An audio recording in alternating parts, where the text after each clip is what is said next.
Dust clouded her every step like shame that wouldn't shake loose. The road was red, cracked with heat and time. Her boots had given out 3 towns back, and now her soles were bleeding. She didn't mind. Pain, at least, was real, unlike the promises whispered by men in pressed vests and polished boots. Her dress, once pale blue, now looked like something dug out of a dying fire, torn at the sleeves, frayed at the hem. The stains across her waist weren't all dirt. Some were older, some were hers, some were memories that stuck like pitch. She clutched a satchel with nothing inside but a cracked mirror and a needle. She didn't cry. Not anymore. Somewhere far behind her, laughter echoed. Not kind laughter. The kind that sticks to your spine. She didn't look back. Looking back had cost her everything once. Ahead, the ranch was barely a dot on the horizon. A wooden cabin with a sagging porch, a few acres of fence held together by stubbornness, and a man sitting like a statue beneath the eave, unmoving. He was watching. Had been, maybe, for miles. She didn't know his name, only that his porch didn't carry judgment. Her legs gave out just before the gate. Dust rose in a soft, mournful cloud around her as she caught herself on her knees. She gathered herself slowly, deliberately, like someone used a hiding pain with grace. Then she stood again, hands trembling, chin high. The man didn't rise, just watched. She opened the gate with both hands, like lifting a coffin lid. The creak echoed across the dry land. One step, then another. Her breath was shallow. The satchel hung loose at her side. When she reached the steps, she didn't ask for water, or rest, or a second chance. "Please take me," she said, voice cracking like brittle bone. "I'll do anything." The wind caught her skirt. The sky was burning orange with the end of the day. Somewhere a hawk cried. The man stood slowly, a tall silhouette against the light. His face was neither cruel nor kind, just weathered, like land after storm. He looked at her the way one might study a wounded animal, not pitying, not curious, just knowing. Then came the pause, the kind that hangs heavy in the chest. He studied her eyes, not her body. And when he finally spoke, it was soft enough to feel like a whisper from a dream. "Will you marry me?" She blinked, thought she'd misheard. But he wasn't smiling, wasn't playing, just stood there with a question that felt heavier than her whole life. She nodded once, and then her knees buckled for real. He caught her before she hit the ground. Not roughly, not sweetly, just gently, like he knew how to hold something broken without making it worse. He didn't carry her over the threshold. She wouldn't have wanted that. Instead, he brought her to the barn, where the hay was clean and the silence was warm. She insisted she sleep there. He didn't argue, just nodded and left a wool blanket folded at the edge of the crate. Then bread, then a tin cup of water beside the door. Nothing more. That night, she curled into herself, hidden beneath the weight of her own skin. She didn't sleep, not really, but she felt something she hadn't in years. Safe. She cried once, somewhere after midnight. Not loud, just a trembling sort of ache that came in waves. The animals shifted but said nothing. Neither did he. She didn't know he was sitting just outside the barn door, eyes closed, listening to the sound of her breath unbreaking. Morning came pale and gold. Dew clung to the fence posts. Her eyes opened to the smell of fresh coffee and eggs cooking somewhere beyond the barn walls. She didn't rush to go inside. Wasn't sure she could. When she finally did, he was already at the stove, back turned, working a skillet with the quiet care of someone who lived alone too long. There was a second plate on the table. A single chair pulled out. She stood there a long time, watching, waiting to be told where to sit, what to do, what part of herself she had to trade. None came. He finally spoke, still not turning. "Figured you'd be hungry." She sat, ate slow, not from etiquette, but because she didn't want it to end. They didn't speak much after that. His name was Samuel Avery. She learned it from a letter he left half open on the counter, not from his lips. He was a man of silence, not from pride, but from something deeper, a quiet that grew roots. His voice, when he used it, was low and firm, like gravel softened by rain. She watched how he moved, deliberate, unhurried, like the land belonged to him, and he belonged to no one. When she asked him why he'd offered marriage instead of a job, he paused a long time before answering. Law says I can't keep this place unless I got a wife by the next moon. My mother's deed don't pass down without a name beside mine. She stared at him, waited for the rest, but his eyes softened then, just a flicker. And I saw yours. Looked like someone who knew how to survive fire. She didn't ask more. That evening, she went back to the barn by choice. He didn't stop her. Left a lantern lit beside the gate. He didn't touch her. Didn't come close. She laid awake, staring at the rafters, wondering what it meant to be married but untouched, to be wanted without being taken. And that, somehow, was a beginning. In town, whispers would soon rise like dust storms. Clem Royce, the banker's son, would sneer at her name like a curse spat from tongue.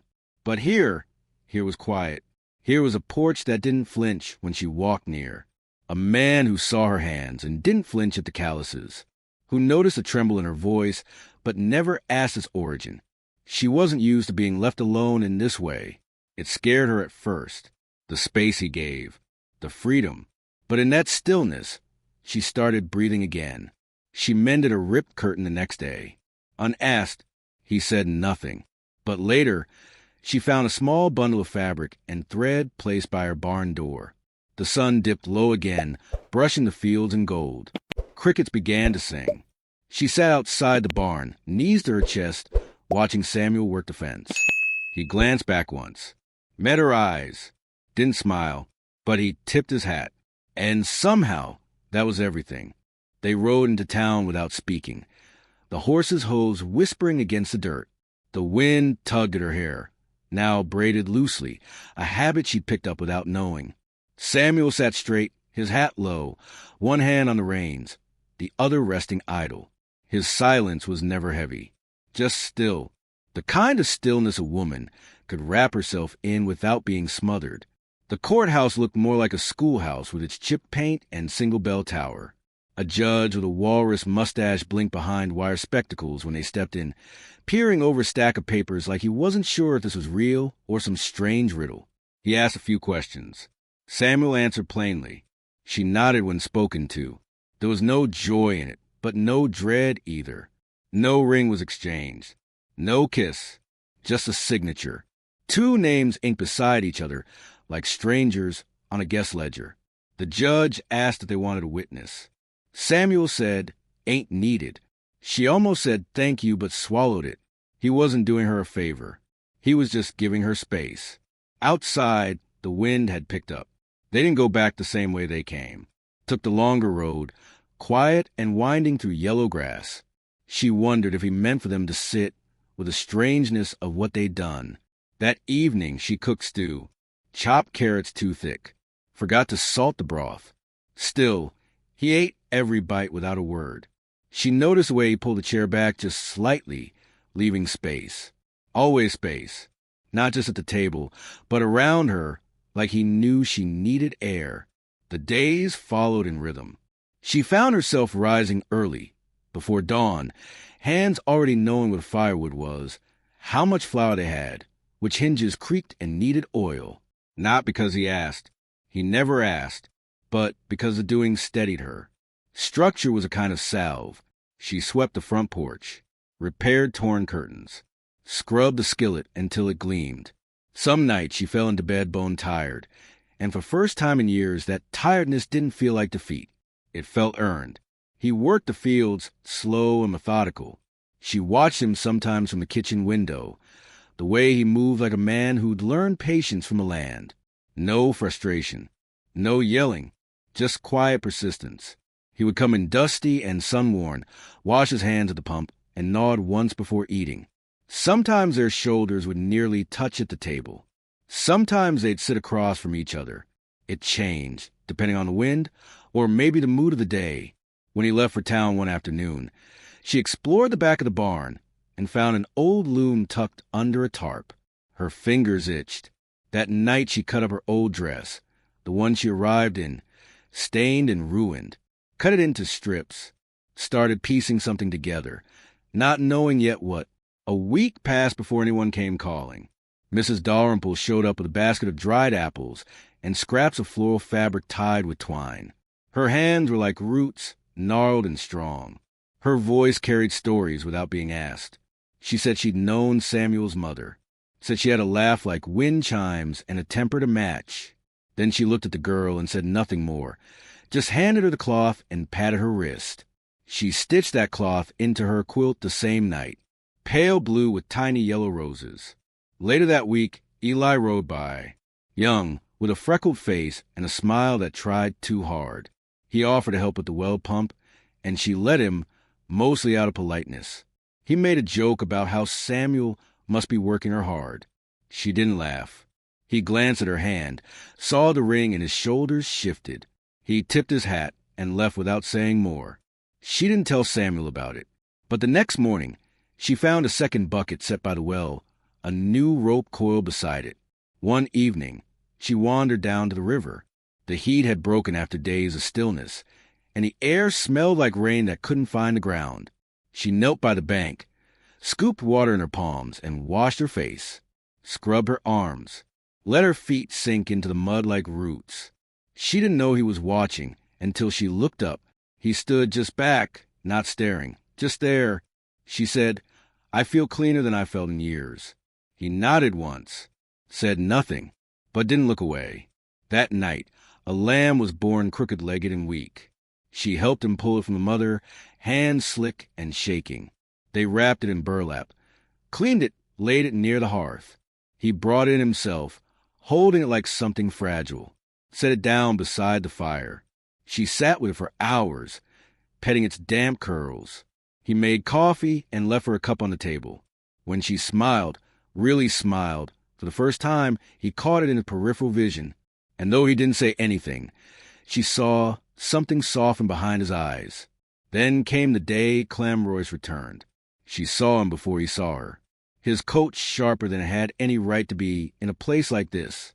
His boots gleamed, though the dust clung to everything else in town. He walked with that same snake oil grin, like every gaze fed him. He paused when he spotted her outside the feed store, smirked, walked over too slowly. She froze. Her breath turned to iron in her lungs. He said something like, "Asterisk, didn't expect to see you married. Who'd take what's been passed around?" Asterisk. The word were quiet, but sharp as glass. Before she could speak, before she could even step back, Samuel appeared beside her. He didn't say anything, didn't raise a hand, just stood, tall, unmoving. Clem looked up at him, that smirk faltering just a little. Then he laughed and tipped his hat, muttered something foul under his breath, and walked off.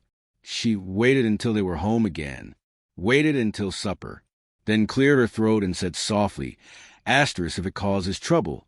I can go. I can—" Asterisk. Samuel didn't let her finish. "This is your home now," he said. "Let them talk." She looked down at her hands. They were trembling, but they weren't shaking from fear. They were shaking because someone had chosen her side without needing her to earn it. That night, she opened a blank page in a journal she found in the drawer and wrote 3 sentences. Not to anyone, just to herself. Asterisk, I am not what he said I was. I am not alone. I am becoming. Asterisk. She began writing more after that. Little things. Hopes. Names she liked. Smells that reminded her of childhood. One page was just a list of things she missed. One was blank, but for the word future. The quilt grew, slow and sacred. Each square was a piece of something she'd buried. A strip of Mrs. Dalrymple's fabric. A corner of the old kitchen curtain. A sliver of a flour sack. And then one morning, she found a shirt Samuel had tossed in a pile for rags, worn through at the elbow, soft from years of wear. She cut one square from it, folded it gently, and stitched it into the center of the quilt. A quiet promise. Later that evening, he saw the quilt draped across the couch, his shirt stitched right in the heart of it. He didn't ask, didn't need to. He simply stood there a moment longer than usual before going back out to the field. The distance between them was still there, but it no longer stretched cold and wide. It was something softer now. 2 people, 1 roof, 100 miles between, but they were walking, and sometimes they walked toward each other, It started with smoke, just a whisper on the wind at first, curling above the tree-line in the west pasture, thin and gray and far too early for any one stove. She was kneading bread when she smelled it, a bitter tang that crawled up her throat. Her hands froze, sticky with dough. The screen door slapped open, and Samuel was already moving, already grabbing the water buckets. Eyes narrowed, jaw clenched like he'd known this was coming. She didn't ask questions, didn't pause. She followed. By the time they reached the edge of the fields, fire had licked its way through 3 rows of crop, dry and yellow from a hard season. The sky shimmered with heat. The wind snapped like a whip, feeding the flames, making them dance and stretch toward the barn. He shouted something, a warning or maybe just her name, but she was already beside him, barefoot, shovel in hand, digging a trench to stop the fire's crawl. Smoke stung her eyes, dirt packed under her nails, and her lungs burned with each breath. But she didn't stop. They worked like that for hours, wordless, side by side, sweat mixing with soot. She fell once, coughing so hard she saw stars. He tried to lift her just for a second, but she shook her head and shoved more dirt over the flames. "I ain't leaving," she rasped, voice more ash than air. And he didn't try again. It was Eli who came first, riding in with a bandana over his face and 2 buckets, swinging from his saddle. Then came Mrs. Dalrymple, of all people, with a garden hoe and wet rags, dragging her skirts in the dirt like a soldier.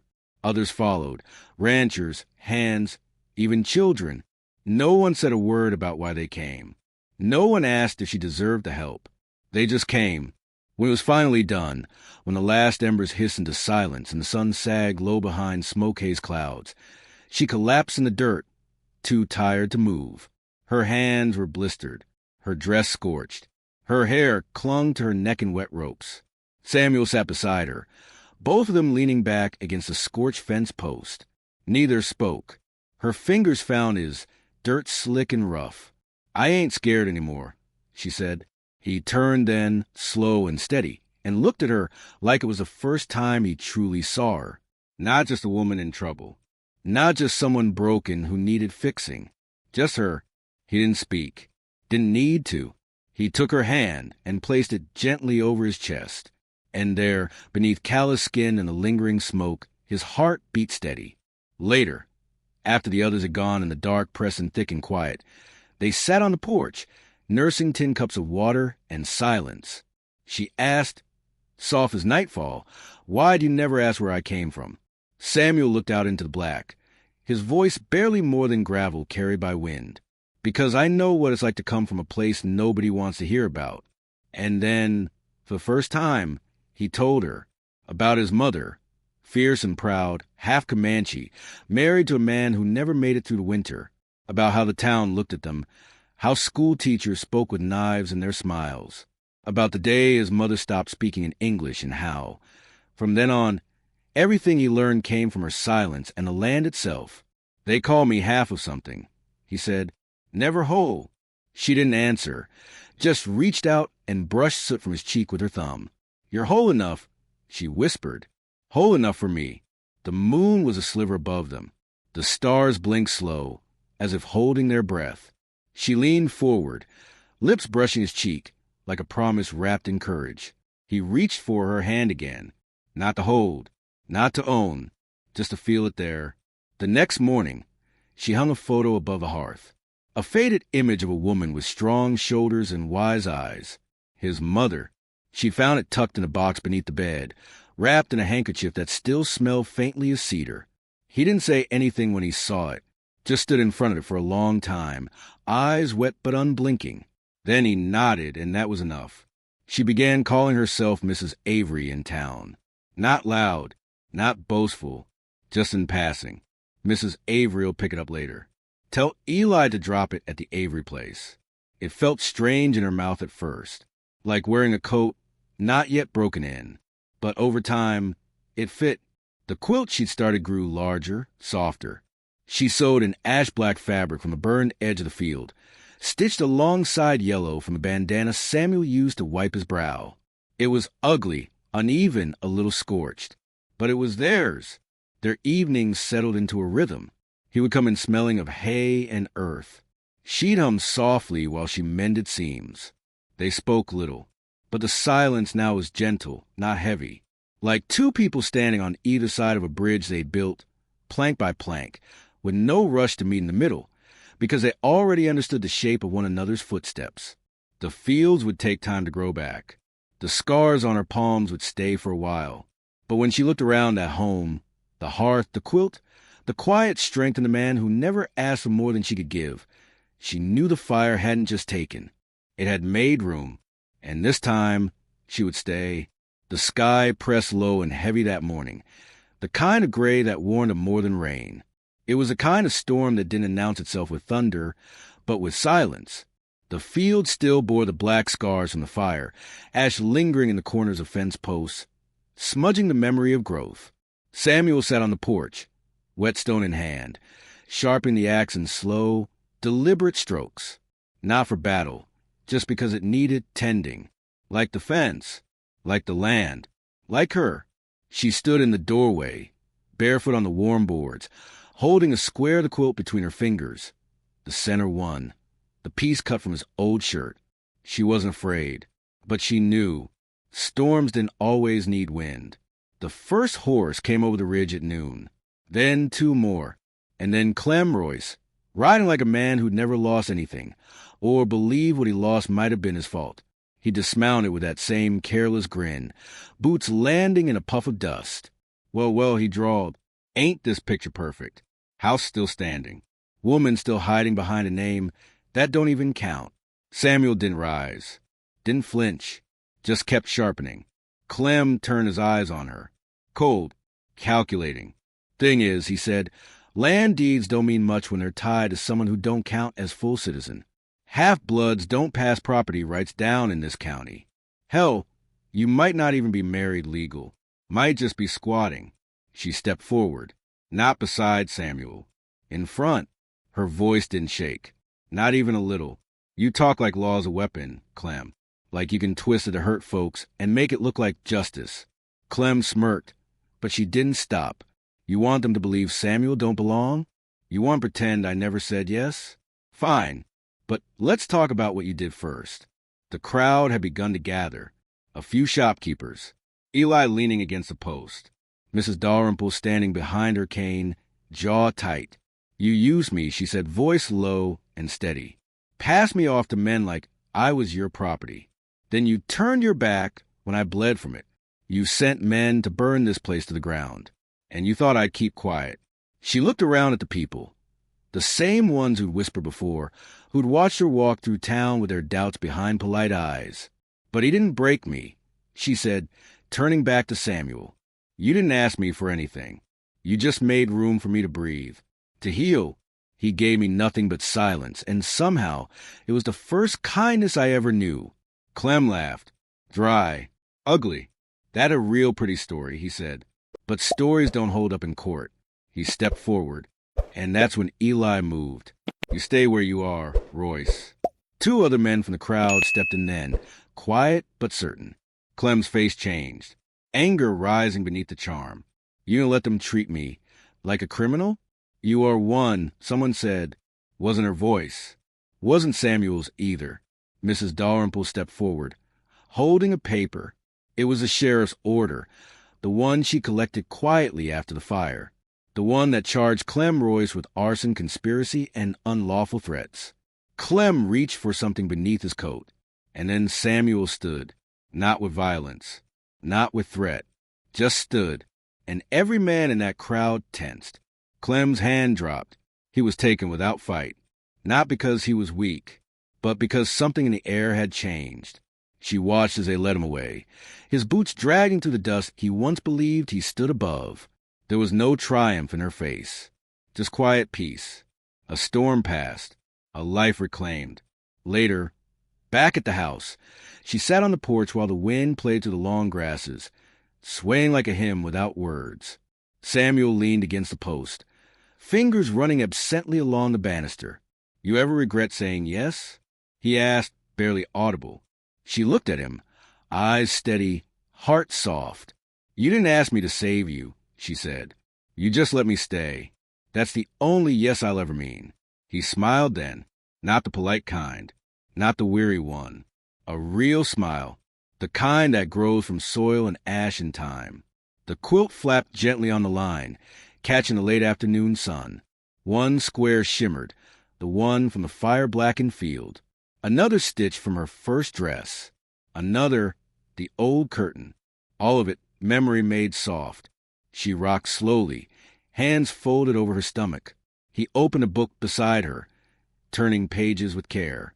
No words passed between them. They didn't need any. Somewhere out in the pasture, new green shoots were beginning to rise. Just small ones. Just enough. You don't need to be whole to be loved. You don't need to be loud to be heard. You don't need to be perfect to begin again. Sometimes all it takes is one soul who sees yours and stays.